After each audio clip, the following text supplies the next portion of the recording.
Have you ever felt a heavy knot of guilt in your chest just because you spent the afternoon doing absolutely nothing? One might notice how quickly the mind starts listing all the things you should be doing. Unanswered emails, laundry, or side hustles, making you feel like you are failing even while you are trying to rest. To understand this guilt, we have to look at how our brains handle focus. Imagine your brain is like a web browser. When you are working, you are constantly opening new tabs. A lazy day isn't the browser crashing. It's the only time your brain can run its background updates. Scientists call this the default mode network, a setting that only turns on when you stop focusing. It's when your brain sorts memories, connects distant ideas, and clears out the cache so you don't burn out. Step 1. Rebrand to maintenance mode. The word lazy carries a lot of judgment, implying that you are wasting time. One might find it helpful to swap that word for maintenance mode. When a server goes down for maintenance, we don't say it's being lazy. We know it's preparing to run faster. By explicitly labeling your downtime as a necessary system update,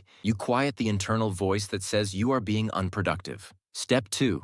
Choose low-input laziness. Not all lazy days are created equal. If your lazy day involves scrolling through short-form videos for 5 hours, you aren't actually resting. You are just blasting your brain with thousands of new, loud tabs. True maintenance happens during low-input activities, staring out a window, taking a slow walk without music, or just lying on the floor. This boredom is the specific ingredient your brain needs to start its repair process. Step 3. The idea catch. You might notice that your best ideas come to you in the shower or while folding laundry. This is because your default mode network is finally connecting the dots. Keep a small notebook or a voice memo app nearby during your lazy day. When a solution to a problem pops up, catch it by writing it down, then immediately let it go. This assures your brain that the idea is safe, allowing you to sink back into rest without the pressure to act on it right away. Here is the deeper shift. We often treat ourselves like machines that are only valuable when they are running, but you are more like a garden.